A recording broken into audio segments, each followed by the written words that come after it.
तो hi friends, आज video आपण मैंने जानवा चाहते कि बापा माँ कर्तव्य कौन आ बापा माँ भल पाइबा पिला प्रति केमती रही है आ बापा माँ पिला बड़ करने के कष्ट करते तो ये वीडियो मुझे कहबी तो लास्ट जाए रुहते वीडियोटी बहुत इंटरेस्टिंग होती।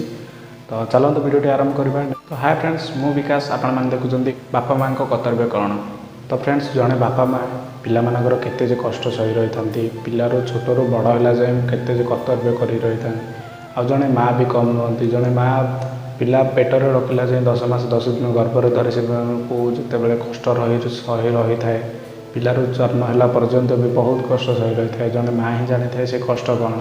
जड़े माँ केते कष्ट सही रही है जिते बड़े पुओ तार पेटर थाए बहुत कष्ट सही रही है। जड़े माँ ही जानी थाए से कष्ट कौन।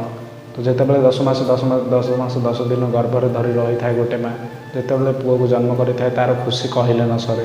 जिते पिलाटी जन्म होता है बापा माँ हाथ धरी बहुत आगक बढ़ी थाए। आ जो बड़ होता है से बहुत पाठ पढ़े बोले कि बापा बाहर को जाए कष्ट पढ़ी परिश्रम कर पैसा रोजगार कर पुओ को पाठ पढ़े था। जिते पुओ पाठ पढ़े बहुत आगे तो बापा बहुत खुशी हो जाते कि मो पुओ जड़े बड़ डाक्टर हम कि बड़ इंजीनियर हम कि बड़ कौन चाकरी कर। जिते पुओ पाठ पढ़ा जाए ना बापा भी दिन राति परिश्रम कर पैसा रोजगार कर पुओ को भल स्कूल पाठ पढ़ाती भल कॉलेज पाठ पढ़ाती बहुत कष्ट कर बहुत पैसा खर्च कर पुओ को पढ़ाई था। बापा माँ जिते पिला बड़ कर पाठ पढ़े चाकरी पिला जिते चाकरी करते तो बापा मानकर बहुत खुशी होता।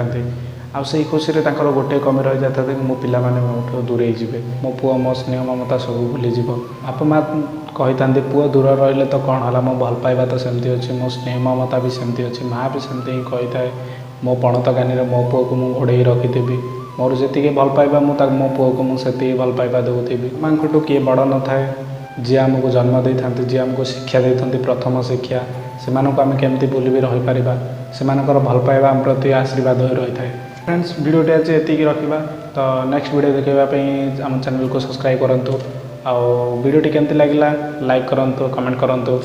सब्सक्राइब करना जदि आम चैनल को सब्सक्राइब करनी रोचे देखा नेक्स्ट वीडियो। धन्यवाद।